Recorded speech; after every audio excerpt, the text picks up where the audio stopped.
na, ma'am? Okay. Good afternoon, grade 10 benevolence. Good afternoon, sir. Welcome to grade 10 benevolence. Okay, please sit down. Okay. So ngayon, magtatawag ako kung sino ang absent. Sino yung sekretary ngayon? Ay, may sino yung lumiban sa klase? Mga lumiban. Sa lalaki, yung lumiban. Jeff, si Ives. Roniel, sa babae. Rachel, okay, thank you. Inami. Okay. Sige. Ciao. Okay. Okay, tayo ay manalangin. Okay. Okay. In the Father, the Son, and the Holy Spirit. Amen. Our Father, Art in heaven, hallowed be thy name, thy kingdom come, thy will be done, on earth as it is in heaven. Give us this day our daily bread, and forgive us our sins, as we forgive those who sin against us. Do not bring us to the test, but deliver us from evil.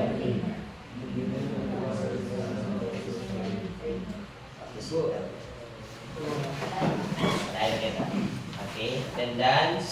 Okay, balik-aral tayo. Okay, so magtatanong ako, ano yung ating tinalakay kahapon? Ay tungkol sa ano yun? Mariel, ano yun? Karapatang pampantao. Okay. Ano yung tatlong karapatang pantao? Natural rights, statutory rights, and constitutional rights. Okay, very good. Under ng constitutional rights, mayroong 4 na karapatan. Una ay ang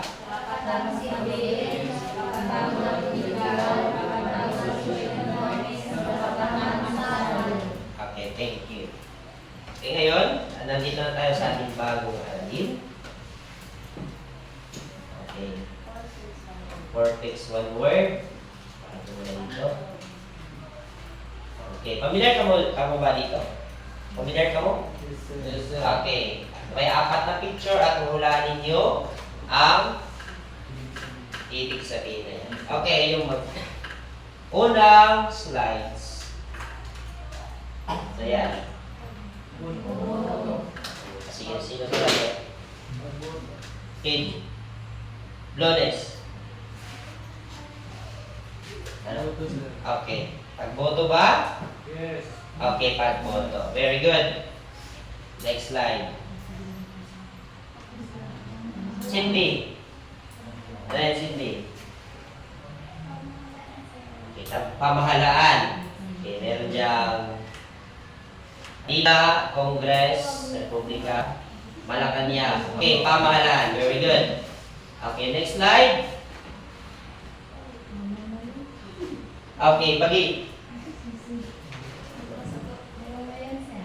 Okay, mamayan. Tama ba? Yes, sir. Yes, mamamayan. Okay, very good. Okay. So, sa tatlo na yon, ano yung una? Pagboto. Pangalawa? Pamahalaan. Pagtuis. Mamamayan. So, ano kaya ang ating topic ngayong hapon na yun? Perfect. Ano yun? Ha? Pagka? Oh, malapit na. Malapit na. Malapit na. Start with A. Oh, ano? Okay. Pagkamamayan. Okay. Ang topic na yung hapon ay tungkol sa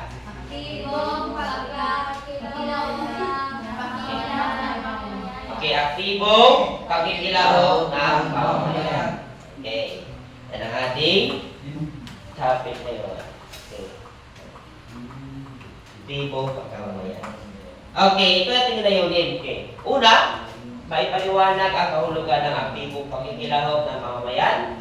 B, makabuo ng tamang konsepto tungkol sa aktibong pakikilahok ng mamamayan. Pangatlo, napahalagahan ang karapatan bastang umutong bilang aktibo pakikilahok ng mamamayan.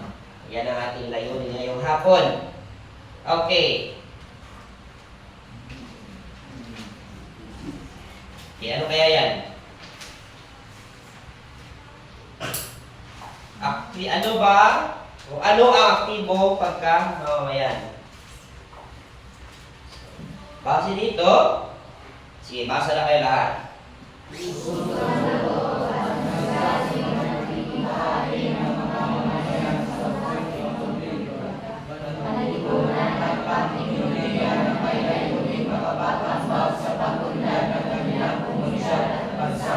Okay, ulitin ko. Aktibong pakikilahok, kusang loob at masigasig na pakikipag-hagi ng mga mamayan sa mga usaping pampolitika, panlipunan at pang-ekonomiya na may layuning makapag-ambag sa pag-unlad ng kanilang komunidad sa bansa. Okay. So, any idea? Ilan kaya ang populasyon ng Pilipinas as of 2025? 1 million. Ha? 1 million? Pwede? Okay. 100? Okay. 119.1 million. Okay. Ayan. According sa PSA at sa United Nations Population Fund at World Bank. So, ganyan na tayo karami ngayon sa buong Pilipinas. Okay, marami na tayo. Okay. Marami ano? Okay, yan. 119.1 na million katao. Dami. O ngayon, ay meron tayong activity na gagawin. Okay. So, gugrupuin mo kayo o hatiin mo kayo ng tatlo. So, tatlo, di ba? Okay. So, dito yung una, grupo, pangalawa at pangatlong grupo. Sige. Punta na kayo sa inyong grupo. Yes. Group 1, group 2, group 3. Sige. Go. Go. Sige. Ha? Oh, yes. Okay. Punta na kayo. Yes, for circle.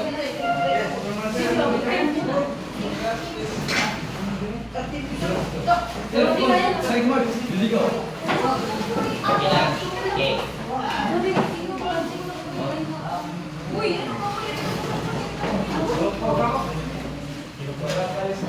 Okay.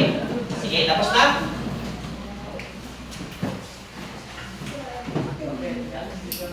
Si form circle.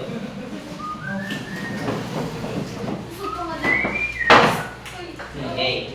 So, ating gagawin ay point system, okay?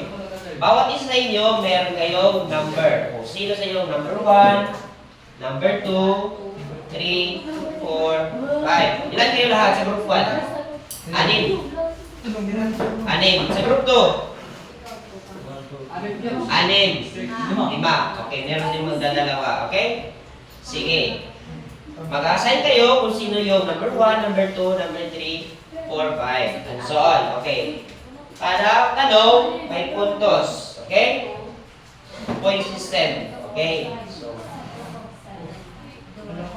okay? Sige, naintindihan? Okay. So, ang tawag na ito, activity is, familiar ka po sa ligwak. Tumpak, ligwak. Okay? Kung tama, tumpak. Kapag mali, ligwak ka. Okay, wala kang puntos. Okay? O, sige, o, tatawagin ko yung unang numero. Number 1, all number 1. Okay. Ready, change. Okay, ito. Okay. Sino yung sa unang grupo? Okay. Si Jaime. Okay. Tumpak o ligwak. Ah, yun na yung sasabihin niyo ha. Kung ano yung sagot niyo. Pwede yung tulungan na yung kagrupo. Okay. Ito.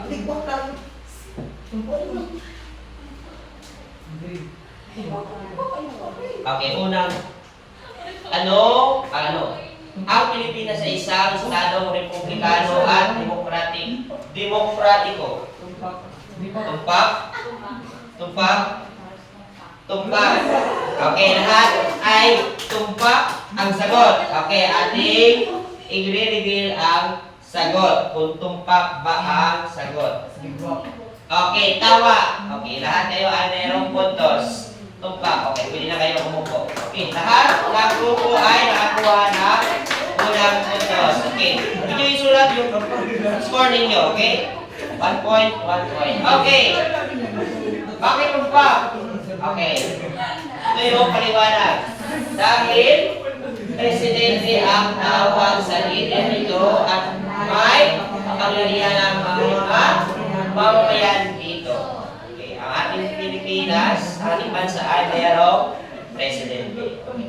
Tayo ay republikano at demokratiko o demokrasya. So, ang binig sabihin, tayo ang pipili ng ating magiging leader. Okay. Pangalawa, so sorry na lang sa mga nag-libwag. Okay. Pangalawa, explanation ito. Artikulo 2, Section 1 ng Saligang Batas, ang Pilipinas ay isang estadong republikano at demokratiko. Yes, yan ang ating sistema. Okay. Kaya, tumpak. Okay. Tumpak. Ito. Makapangyarihan ang isang estado, otoridad na pamahalaan ay ang mamamayan. Okay, mamamayan ang tao ang. Okay, pangatlo. Sino yung number 2? Kalang grupo. Okay, si Bagis sa pangatlong grupo. Si Drake sa pangalawang grupo ay si Jomari. Okay, ito yung tanong. Hindi kabilang ang mga mamayan sa mga diskurso sa pamahalaan. Ano yung sagot dito? Ano sagot mo? Okay. Ligwa. Ligwa. Okay. Lahat ng grupo ay sasakitan. Sagutin nyo ay ligwa. Okay. Sige. Okay. Sorry. Kung ligwa, no. Tumpak ito. Sorry kung tumpak ang sagot. Okay. Kabilang ang mamamayan sa mga diskurso dahil sila ang bumubuo sa pamahalaan. So, lahat kayo ay correct. Tama. Ang sagot ay ligwa. Aktibo kabilang ang mamamayan sa mga diskurso. Okay. Ito yung explanation. Okay, aktibong pakikisangkot sa diskurso sa pamahalaan upang bigyang katanungan ang mga hamong panglipunan. So, kailangan ang ating mamamayan ay kabilang sa diskurso. Okay, kanina yan. Ito. Okay, kasama sa pamahalaan sa pagbuo ng solusyon sa mga suliraning kinakaharap ng lipunan. So, kasama tayo. Okay, mamamayan. Okay, may kalaman at kamalayan sa mga isyong panlipunan. Dapat tayo ay makialam. Diba ngayon, meron tayong mga kinakaharap ng mga isyong panlipunan. Diba? Sa gobyerno, merong corruption, di ba? Okay. Ganito. Okay, sa pangatlong tanong, sino ang mga representative ng bawat pangkat? Okay, sa unang pangkat, si Jerry, pangalawa, si Aliana, at pangatlo ay si, ito, Jimar. Okay, ang pakikilahok ng mga mamayan sa halalan o election ay pagtugon sa mga isyong panlipunan. Okay, pili na ang iyong sagot. Sa unang grupo, Tumpak, sir. tumpak, tumpak, tumpak. Sige, ating alamin kung tumpak ba. Okay, tumpak. Very good. So, lahat ay nakakuha ng putos.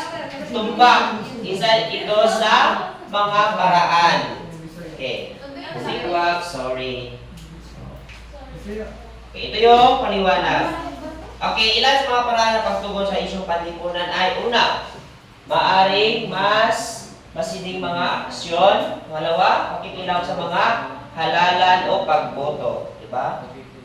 Pakikilahok sa mga gawaing politikal. At ano pa? Yan lang, tatlo. Okay. Yan, para kita ninyo. Kasi mamaya meron quiz. Okay. Okay, pakikilahok sa eleksyon or pagboto. Isang obligasyon at karapatang politikal na ginagawa ng ating saligang batas. Meron pa ito. Oh, marami ito. Okay, next, number 4. Okay. Mami. Ha? Sino ang number 4? Ha? Okay. Basahin ko ha. Ang 10 taong gulang batas ang maaari ng bumoto sa mga mataas na opisyal ng Pilipinas. Okay, pagsagot. Una grupo. Tumpak, sir. Tumpak. Ligwak. Ligwak. Ligwak. Ligwak. Ligwak. Ligwak. Okay, ang tamang sagot ay Wak. ligwak. Okay. Ilan ba dapat sa tingin ninyo? Okay, 18 or 18. Walo. Okay, para makaboto ng national election. Kapag iske, ilan ba? 15. Ha? 16. 16. Ha? 15. Okay, pwede na. Okay. Up to, may bagay ba yun?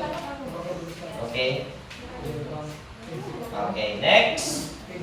Okay, may paliwanag dito. Okay. Sino ang maaaring bumoto? Okay. Well, according sa Artikulo 5 ng Saligang Batas ng 1987, una, A. Mamamayan ng Pilipinas o residente ka ng Pilipinas. B. 18 taong gulang dapat ang edad. At dapat daw, ano pa? Hindi diskwalifikado ayon sa sinasaad batas. Letter D. Tumira sa Pilipinas ng hindi 1 taon at sa lugar kung saan niya gustong bumoto ng hindi pababa sa 6 na buwan at bago mag-eleksyon. Dapat daw 6 months more nakakatira ka sa isang lugar dito sa Pilipinas. Okay. Okay, sino yung panlima? Okay. Meron pa. Ano yung paliwanag? Ano dyan? Okay. Sa pamagitan ng pagboto, nakapili ang mamamayan ng mga opisyal ng pamahalaan. Sa tingin nila ay makapaglilingkod ng maayos. So tayo pipili. Sino yung matitino? Okay. Okay, number 5 na tayo. Okay, basahin. Ang pagboto ay isang marunay na Oh, okay. Sige, answer na kayo. Ang pagboto ay isang patunay na mamamayan ang pinanggagalingan ng kapangyarihan ng mga halal na opisyal. Tumpak o ligwak. Unang grupo. Ano? Tumpak? Tumpak? Sige. Tumpak kayong lahat. Okay. Mamamayan ang pinanggagalingan ng kapangyarihan dahil ang bansang Pilipinas ay demokratiko. Okay, yan yung sagot. Okay, number 6. Okay, pang-anim. Okay, 6 na tanong. Okay. Basahin ko. Ang mamamayan ay walang kapangyarihan sa alisin at sa pwesto ang tiwali sa pamahalaan. Ligwak. Tumpak, ganun. Okay, the answer is ligwak. Tama. Ang pahayag ay ligwak. Dahil may kapangyarihan ang mga mamayan naalisin sa pwesto ang mga tiwali sa pamahalaan. Okay, sa pag, di ba? Sino yung pumulo ng Pilipinas na na-impeach dahil ng people power? Sino pangulo yun? Si Marcos Sr. At meron pang isa na pababa sa pwesto na lalaking presidente. Hindi. No. No. Si Estrada. Erap Estrada. Nakabasa ng pwesto kasi siya ay kurap at nagiging nalulong sa sugat sa wedding. Yun ang kanyang issue. So, yun, bumaba siya. Tapos, ang bumalik sa kanya ay si Gloria Macapagal. Okay. Ito na yun. Okay. Sa pamagitan ng pagboto, na ipakita ang ng mamamayan na siya ang pinanggagalingan ng kapangyarihan ng mga halal na opisyal. Diba? Tayo yung bumoto, tayo rin ang pwedeng makikakla sa kanila. Okay, next. B. Okay, sa pamagitan ng pagboto, may kapangyarihan rin na alisin sa pwesto. Okay, number 7. Okay. Number 7. Sino sa group 1? Okay. Ito yung payag. Ang mga mamayan ang nagtatakda ng ating kinabukasan. Tumpak, likwak. Ano? Tumpak. Ha? Tumpak. Ano? Okay. Tumpak sa kanila. Ano sa inyo? Ano? Okay, tumpak. So, lahat ay tumpak. Okay, basahin natin lahat. Okay, basa. Dahil, tayo ang kinabukasan ng ating bansa. Kaya, piliin ang darapat na opisyal. Palang araw, kayo ibuboto. Ang pipiliin nyo ay yung nararapat na mga opisyal na mamuno sa ating bansa. Okay, sa mga nagligwak, sorry. Okay, dito. Okay. Tayo mismo ang nagtatakda ng kinabukasan ng ating bansa. Tayo yung kung pipili tayo ng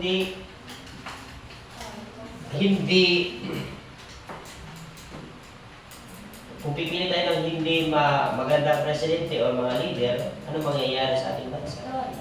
Okay. So, down tayo. Okay. Pang-8. Okay. Okay, sa group 3, group 2. Okay, ano ang pahayag dito? Maaring bumuto muli ang mga taong na sentensyahan na makulong pagkatapos ng 5 taon. Okay, ano sa'yo? Tumpak. Sa'yo? Tumpak. Okay.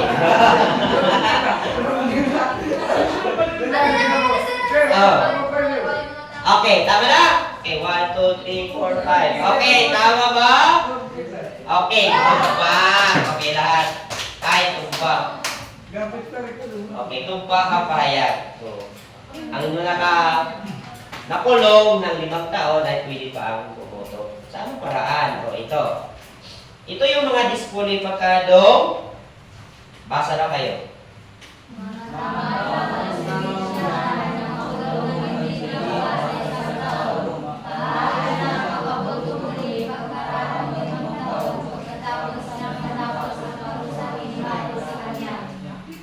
Okay. So, pasintensyahan na makulong nang hindi bababa sa 1 taon, maaari siya makaboto uli pagkaraan ng 5 taon. Pagkatapos niya, matapos ang parusang inahatol sa kanya. Okay, pangalawa, basa. Mga tao na sintensyahan na hukuman o rebellion, sedisyon, paglaban sa firearms law, pwedeng laban sa seguridad ng bansa. Yes, ito yun. Okay. Okay, maaari siya makaboto muli pagkaraan ng 5 taon pagkatapos niya matapos ang parusa niya. Okay, panlas. Go. Sige. Group 2 and Group 1. Sige. Sino representative? Go. Ayon sa saligang batas, maaaring bumoto ang mga baliw. Na. Ano ba? Okay, 1, 2, 3, 4. Okay, tumpak. Tumpak. Ligwak. Ayan. Aling malaman. Sino? Okay, ayon sa saligang batas, maaaring bumoto ang mga baliw. Tumpak o ligwak? Sorry, ang pahayag ay ligwak.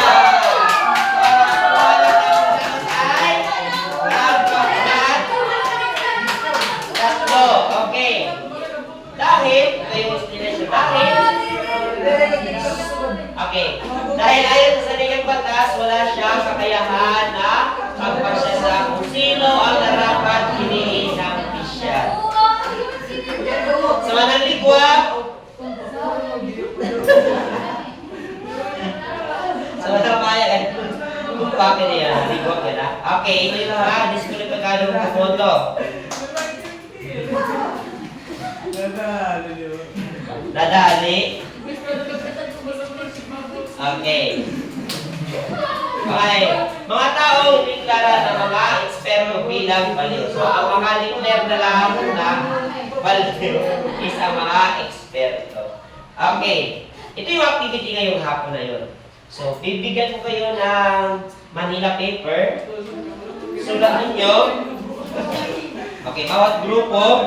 So, ang nanalo pala sa ating unang grupo activity ay group 3. Okay, pakpak naman sa kanila. Ito na yung susunod nating activity. So, buuin ninyo ang mga salitang Buuin. ayusin ang mga salita kasi ang talintong tagline ng pahayag. Okay, ito yung mga pahayag. Okay, group 2, 1, tatlo ito. Sige. Tatlo. Okay. May pin kayo? Okay, sir.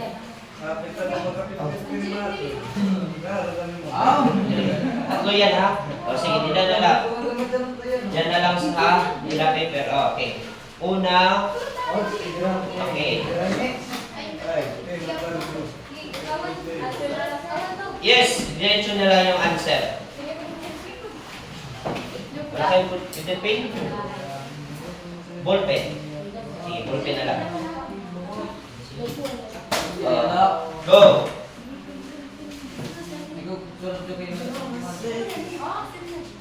Hala! Adi na bulkin, wala ko ng abat. Ano?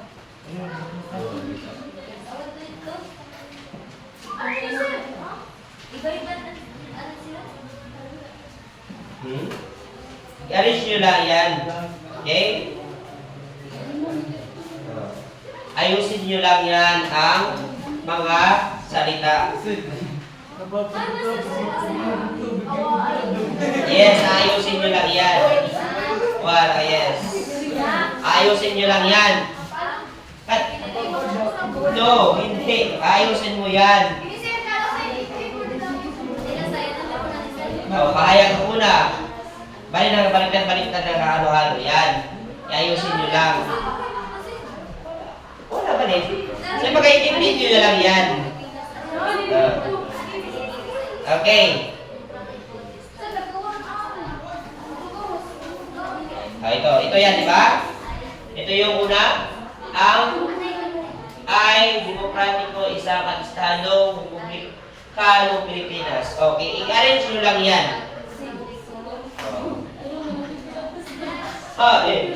Ito?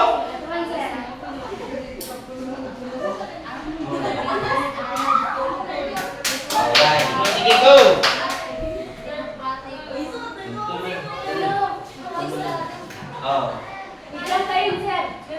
Sige, sulat niyo dyan. Dyan lang.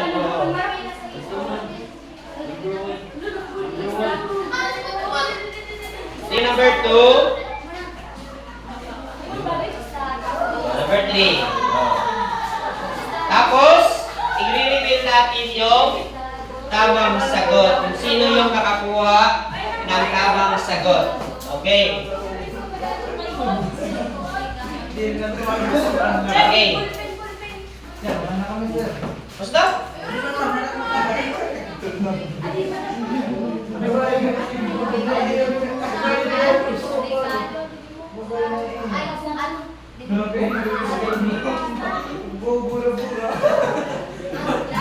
Diret ko na boss yung pandama.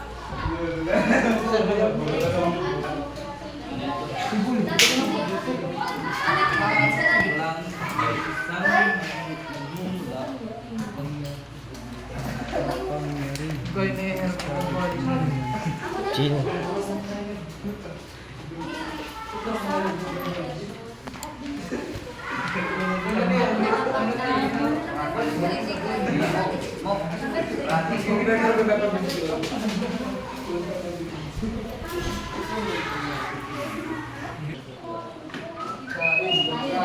Okay. So, ito yung mga nagawa ninyo.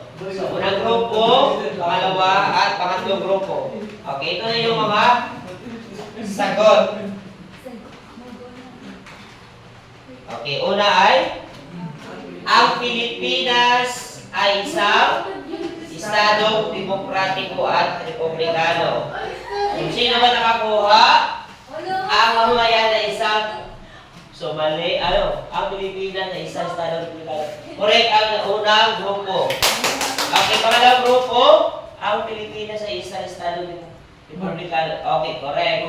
Okay, pangatlong grupo, ang Pilipinas ay isang estado republikano at correct. Okay, pangalawa. Okay, ang tamang sagot ay ang kapangyarihan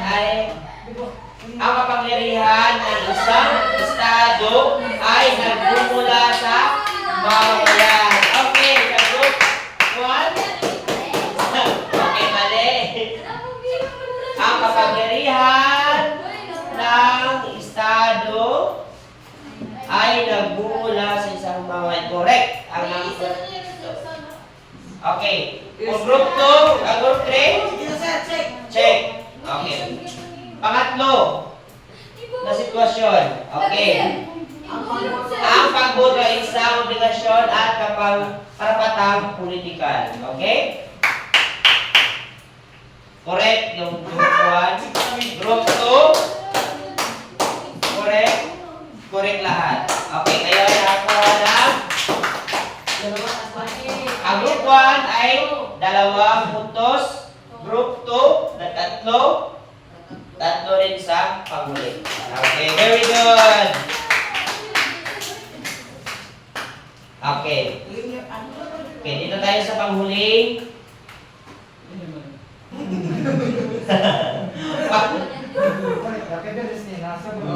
Panghuli gawain. Okay, dito na tayo sa panghuli. Okay, individual ito. Okay. Okay, bibigyan ko kayo ng mga sagutan pa. 1, 2, ilan kayo lahat dito? 4. Okay. So, pilihan nyo lang ang tamang sagot. Okay, 2, 3. Ilan kayo dito? 3. Go. 3. At 4. Go for 5 minutes. 5 minutes. Okay.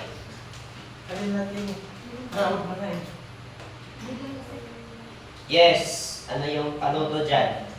Piliin ang tamang sagot at bilugan. Okay? Bilugan nyo lang ang tamang sagot.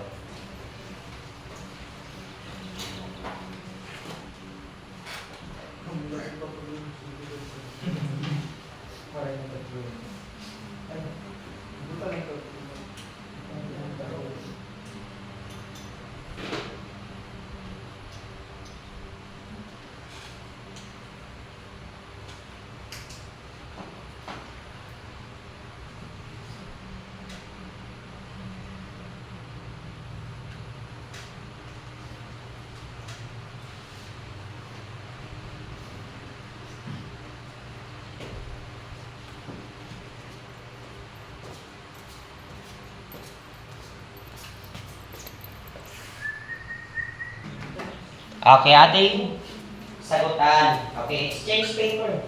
Exchange paper. Okay, exchange. Exchange your paper. Yes. Okay. Iunang tanong. Okay, basahin natin lahat. Ilang taon ang kabilang sa maaari ng bumuto? Okay. 18 years old pataas. Okay, ang tamang sagot ay letter B. 18 years old pataas. Okay, na maaari makaboto. Okay, number 2. Basa lang. Sa mga sumusunod. Okay. Alin sa mga sumusunod ang isang halimbawa? Okay, saan ba yan? Ha? B. D? Boy, pagsali sa Dito tayo sa may mga answer. Okay, mga kasagutan. Ito na. Letter B. Okay, number 2 is B. Pagsali sa marahas na kilos ng Kristo. Ang hindi mabuting pakikilaw. Okay, number 3. Okay, number 3 is letter A. Alin sa mga sumusunod ang gampanin ng mamamayan ng isang bansa? Letter A. Kasama sa pagbuo ng magandang solusyon ng mga suliranin. Number 4. Basa. Bakit mahalaga ang aktibong pakikilaw ng mamamayan sa Kristo? Okay, the answer is letter A. Upang mapanatili ang kapayapaan at kaayusan sa bansa. Okay, number 5. Pakibasa. Paano mapapahalagaan ang karapatang bumuto? The answer is letter B. Sa pagpili ng mga karapat-dapat na opisyal ng bansa. Okay. Okay. Count the correct answer and then pass. Okay.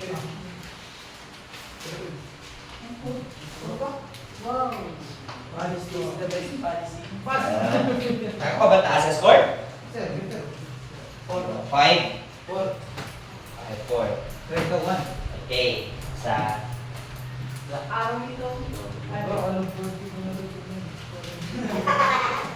okay, marami ang nakakuha na. Okay, at ito naman yung ating takdang aralin. Okay? Ano ang mga katangian ng mabuting mamamayan? Okay, pakikopya at pakisulat sa inyong kwaderno. At ipasa sa Lunes. Notebook.